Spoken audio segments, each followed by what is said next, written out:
Welcome to the J. Scott Outdoors podcast. Today I have my friend Jeff Lester of Hunt Hard Outfitters on the line. Jeff, how you doing? Great, Jay. How are you doing? Good. I'm looking forward to talking with you. The Arizona Elk and Antelope regulations just came out, and we have a deadline of, I believe, Tuesday, February 12th.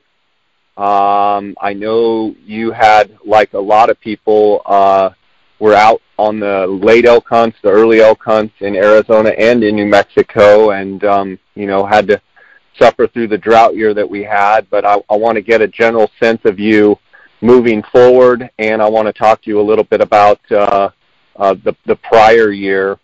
Before we get started, let's just dive into a little bit for people that maybe don't know you, that haven't. Jeff's been on the podcast quite a bit, but for those that are maybe picking this up as a first episode, give a little bit of background on yourself up there in eastern Arizona.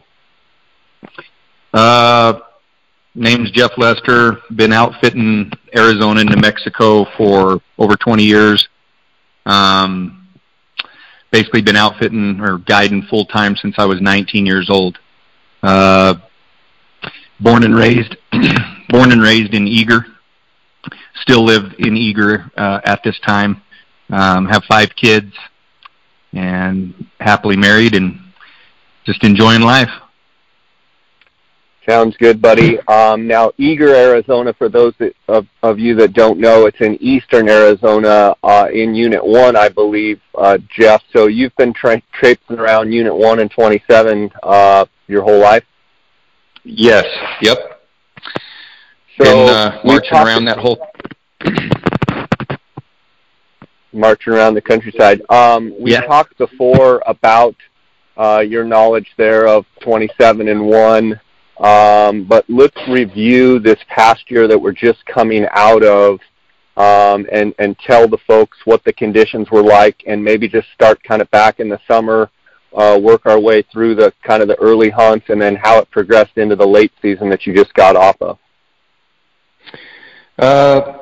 Coming into this season, we came off one of the driest years we had and one of the driest consecutive 12 months in 75 years. So coming into the summer, conditions were awful. And when the monsoons hit in September, I mean, we got really good rains, and we got a lot of feet on the ground right now. And then we're getting, really steady storms all the way from the first and second week of October. We've had steady moisture all the way through to even now. But coming into this season, hunters would get here and they'd see all the lush green grass and think that things were great. But the problem is the antler growth for the elk coming into this season was probably at an all-time low.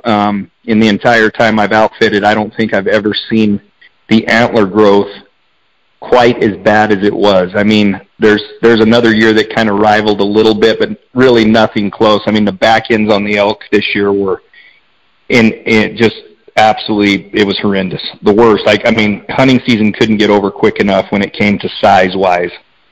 I mean, we killed, I think 90% is what we're sitting at right now. And, I mean, we shot over 40 bulls, but it was awful. And when I mean awful, I mean you couldn't believe some of the bulls that we were finding. And some of these bulls we even know about, even in, I had 2 different 375-plus bulls in New Mexico.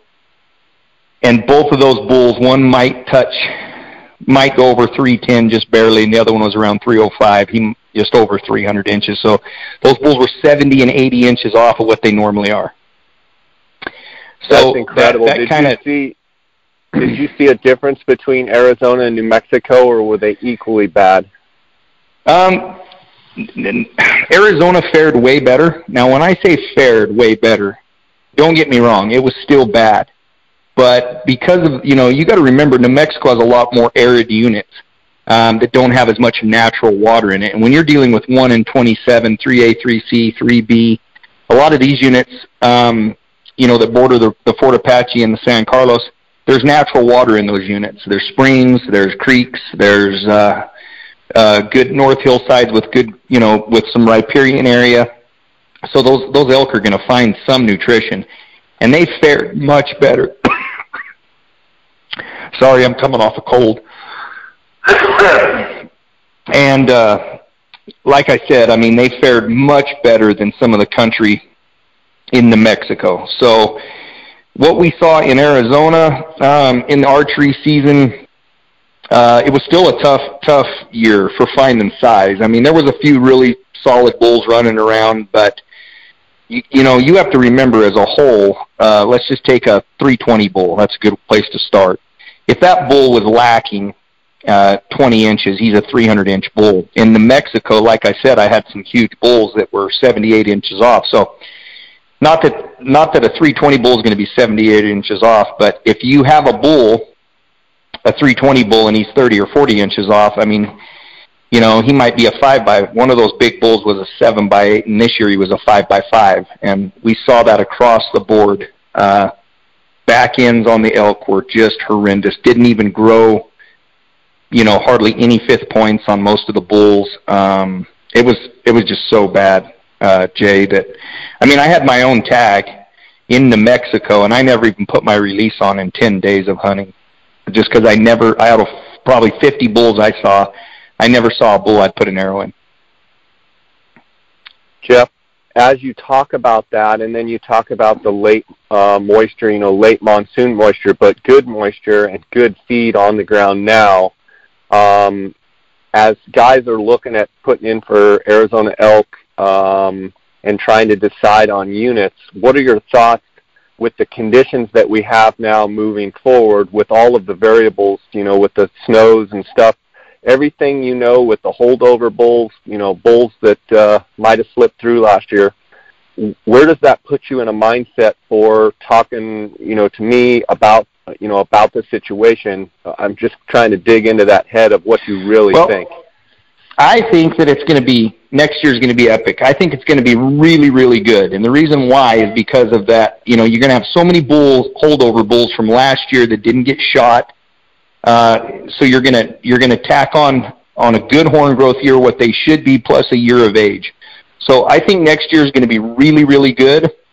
Now, when I say really, really good, I'm not going to compare it back to the heyday, you know, 5 years ago in Unit 1 and 27 after the burn when we were killing a bunch of just giant bulls.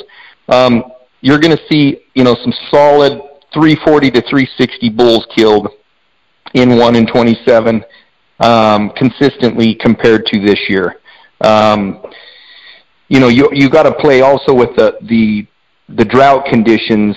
I think there was a couple of things going on this year, and it wasn't just drought. You know, obviously these units have had major tag increases, and so the age class is a couple of years off of what it may have been 6-7 years ago. So we're still going to, I mean, next year's going to be really, really good, I think. I'm expecting to have a fabulous season in both states, just because usually when you have something like this, it with that holdover, that's just so important because so many bulls get passed, and you know they were able to make it one more season. You know, it's not about, you know, we have the numbers. We just need some age class and good conditions with, you know, so that there's good nutrients in the feed. That they're eating, you know, they're just not eating grass, they're eating good grass, you know. So yeah, for sure. I think it's going to be good. I mean, I really do think it's going to be good, Jay. So with what you have on the ground right now in these steady snows, I mean, would you say at worst it would be average? I mean, let's just say it really kind of petered out from here and just kind of lackluster. You feel like it still would be at least average, but if we went on the contrast and, you know, got some big snows and some big storms, I mean, you think it could be well above average? Yeah, I'm not going to say it's going to be. I think we'll have when I say an average year, an average good year, meaning it won't be on the bad side. It'll just be average horn growth and better compared to this year, where there was just very even little average growth. I mean, it was just everything was so droughted back, you know. Yeah. You know, I mean, Sunrise, the ski area right here is sitting we're at the first of the new year, and they're sitting at, I think they got 70 inches on top right now. And And, you know, so Hannigan got over 2 feet out of this last storm. So they got 24 inches there, and there was already 10 inches on the ground in a lot of these places. And the north hillsides, see, what people need to understand is these north hillsides they're going to, when it's cold like it's been, and it's really cold. I mean, I'm down here in the desert right now, and I've had 2 days of snow. I mean, I had 3 inches on the ground yesterday in the desert. And it was pretty neat. You know, I hadn't seen that in 20 years of hunting down here. I've never seen snow. And so those north hillsides on the mountain, they're going to hold that snow throughout the winter. And when that melt-off comes in the spring, those north hillsides, you know, in the riparian areas are going to be able to green up, because this snow is big enough now that it will stay throughout the winter as long as it stays cold, which we've had a cold winter up to now. And I think we'll be good. Now, if it was to just warm up and we don't get any other moisture from now on, I still think it's going to be better than, of course, last year, because last year we had no winter. And when I mean no winter, we had no winter. I mean, maybe 2 little itty-bitty storms last winter of any accumulation, and we had a warm winter, and it was gone, and just really poor conditions. And you can look at you can get on, I can't remember the website, but you can get on and look at the snow field throughout the west right now, and everything is holding snow right now. Everything above about 6,000 feet in Arizona has snow on it right now. Okay, I want to shift gears a second. I want to talk specifically about the archery elk units and the early rifle or muzzleloader units that you like. We'll talk about the late hunts in a minute, but specifically early bugle season, the rut season, 2019, we've got a full moon on the 14th. The archery season starts on the 13th through the 26th. And I want to talk specifically about the archery season and go through each of the units that you guys like to guide in Arizona and give a general term of it. If guys are calling you on the phone and they're saying, well, what about in Unit 1? What kind of bulls should I expect? What kind of range? And if I see X bull, is that a shooter? Obviously, I know it's variable with who you're talking to, but give me this is a 280 to 320 unit. You might have a chance at a 330 plus, or, give me the breakdown on the units as you see them, not compared to last year, what you anticipate this year's hunt to be like. Okay. As you look at 3A, 3C, 3B, Unit 1, 27, I think that they all across the board are kind of on average about the same when it comes to the average upper end bulls. I don't think one's any one area is any better than the other when it comes to size. I think those kind of same bulls are in every unit. I think most of these units now in Region 1 are a 320 to 340 upper end average of bull shot. Does that mean that there's not bigger bulls? Of course there's bigger bulls. There's 360 plus bulls. There's quite a few of those kind of bulls running around on a good year. But with the pressure that these units have had, like I said, I think that age class has been whittled down a little bit, and it's not, what it was 3 or 4 years ago. So when you take Unit 1, I think Unit 1 out of, Region 1 is probably the best archery elk unit. Due to lots of elk bulls traveling into that unit. It's got lots of cows. It's got a lot of rut ground, high open parks, and then it's got a lot of low country as well, and there's just a lot of elk in the unit. So I would say that that's probably the best archery unit. Not that 3A and 3C it can be a very good unit as well. Around the 1st of September, you've got all those bulls traveling in from the reservation that will come into that country to rut. And 27, we struggled in 27 last year. The rut was, it's been kind of the same for the last 3 or 4 years. It's been a tough hunt. I'm not going to, when I say struggle, I don't mean, just finding, really solid big bulls to hunt. And, the cow numbers are down in 27, I think, compared to maybe a 1. And so it makes that rut hunt, archery hunt, a little tougher. because you don't see the vocalization of the bulls near as much as you do in, say, a Unit 1 or a 3A, 3C. And then that turns around in the late hunt. Things go completely another way. So, like I said, I'm expecting Unit 1 to be really, really good. 27, I think it's going to be pretty much how it's been for the last few years. It's going to be a little tougher. Antler growth-wise, I think we're going to see it better this year. I mean, we hunted a really, really big bull in 27 this year. I hunted him all 14 days. It's the same bull I hunted in 2016. And he was killed this year, actually, in the trophy hunt. So he's gone now. But, I mean, he was a 385 type bull, which was good to see that bull. And he obviously got the groceries and put the size on, but he was much the same as he was in 2016. So there was some really good bulls, a couple of really nice bulls shot in the unit as well. So, I mean, big bulls, the older bulls have a way of going out, and they know where to go get the feed and the nutrition, and they know where the springs, and these bulls that are 9 years old, they know the gig, and they know where to go and what they need to do to survive and get, good feed. So, in your opinion, between Unit 1, 3C, and 27, the biggest bull walking around, just not that may get killed, just the biggest bull walking around, what unit do you think it would come out of? It's going to probably, in the archery season, it could come out of 1 or 3A, 3C, just because so many bulls move into those units to rut. But if you were to say right now, I mean, 27, because of the remote country, obviously holds some giant bulls that are in some dark, nasty hole somewhere. And, I would probably say 27 has probably got, a hidden gem somewhere. Okay. You mentioned the positives about those units from an archery and an early rifle or muzzleloader standpoint. What are some of the negatives or drawbacks that people need to know in looking at those 3 units? Well, anytime you're looking at these 3 units, you just need realistic expectations anytime you come into a hunt. I've talked about this a lot.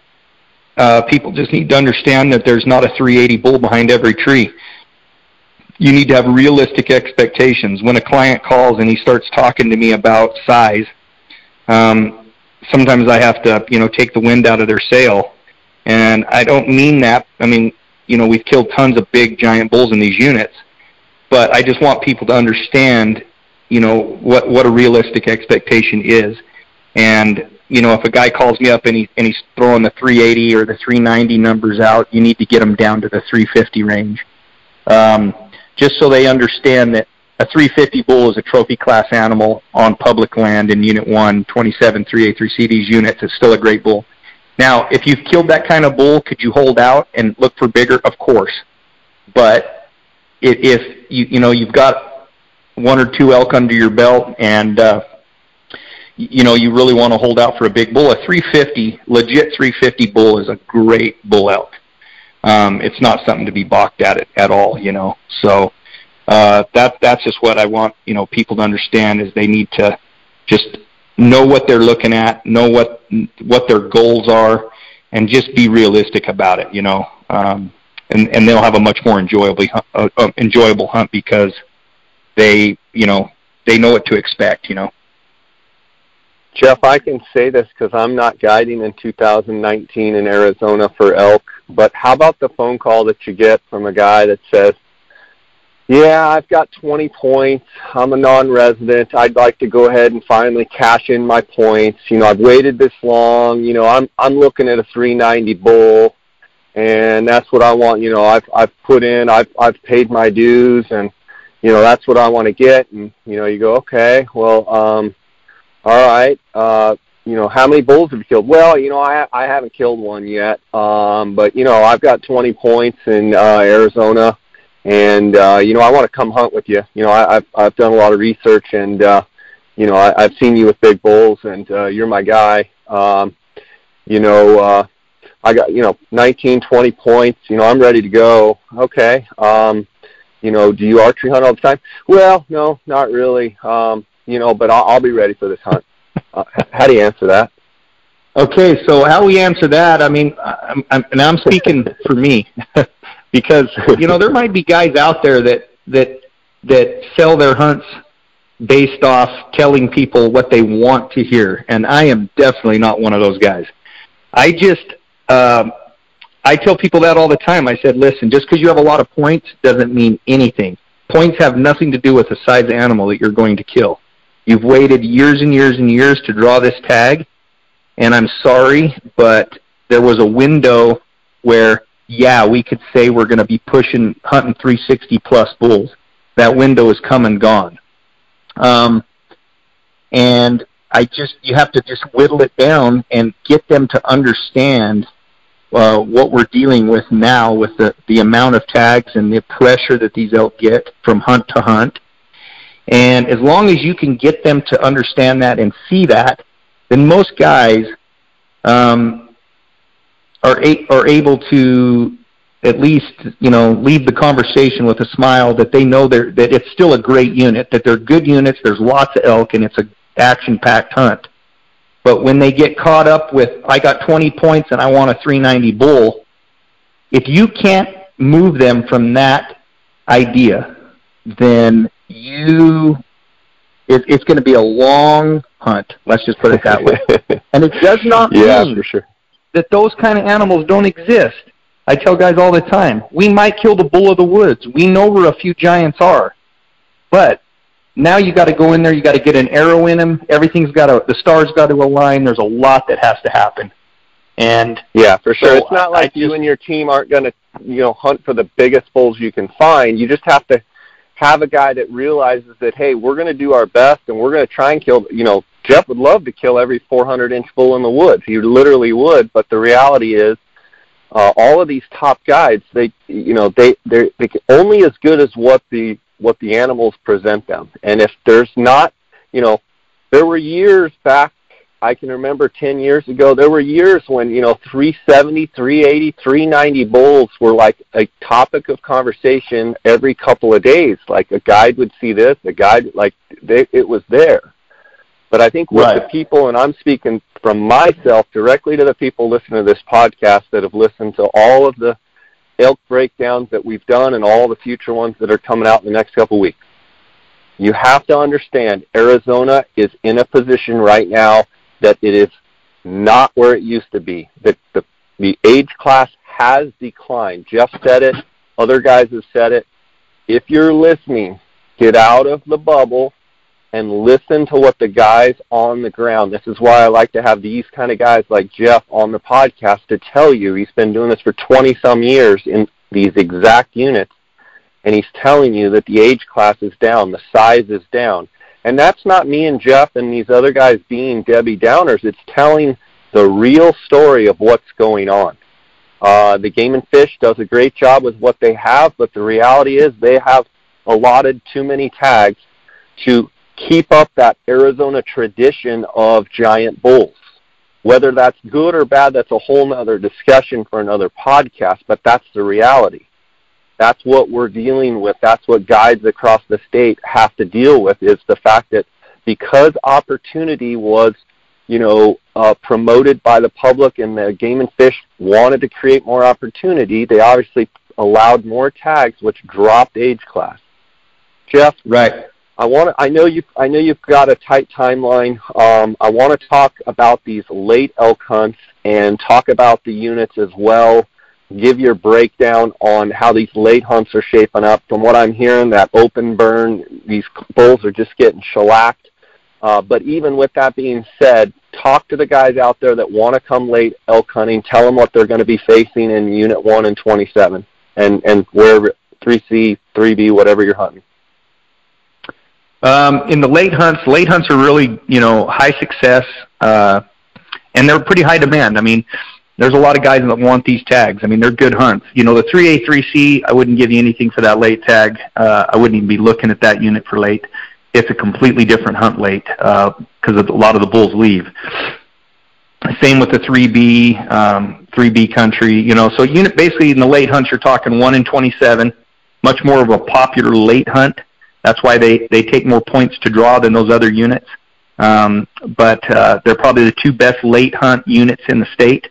And, big open canyons, a lot of it, tons and tons of both 1 and 27 are burned. A lot of these bulls are sitting ducks when it comes to the late season, because guys can shoot, not that they can shoot further now than they used to. It's just people are finding out, what their weapon will do a lot more now with the turrets and the good glass that everybody has. I mean, a lot of these bulls just are getting picked over in the late hunts. High success rate. We had a really good late hunt, killed 5 really solid bulls in 27 and 1 in Unit 1.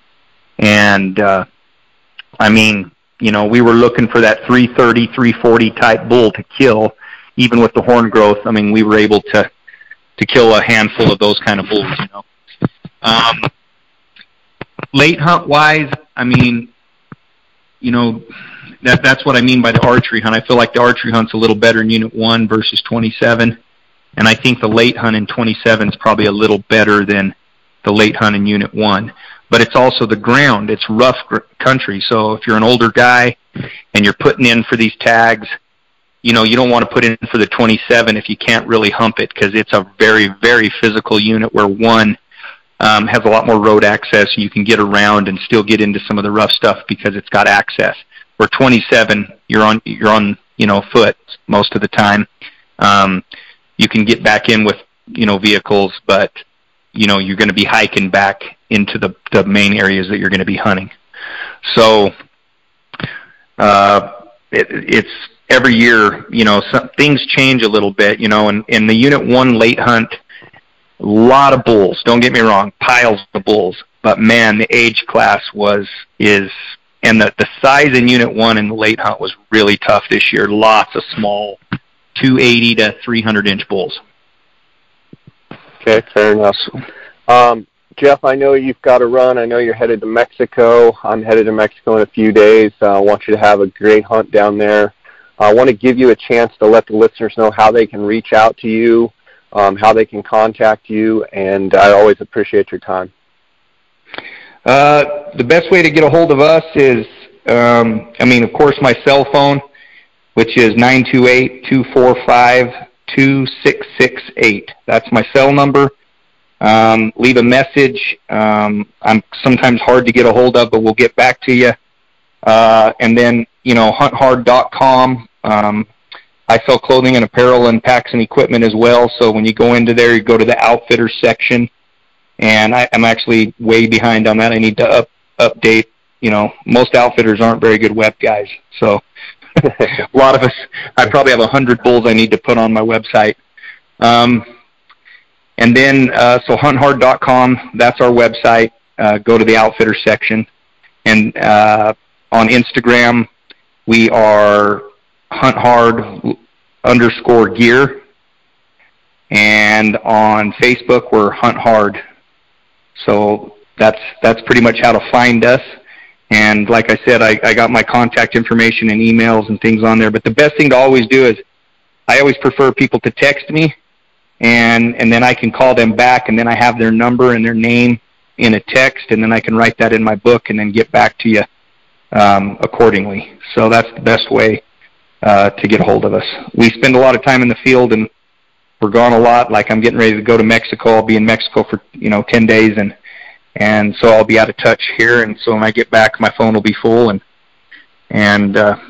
But it's important that we answer people's questions, and everybody can get taken care of that way. Right on, buddy. We'll knock them dead down there, shoot some giants. Always appreciate your time. Thanks for spending time with us, and drive safe down there, okay? Okay. I appreciate you having me on, Jay. All right, buddy. God bless. Take care. Okay. Talk to you later.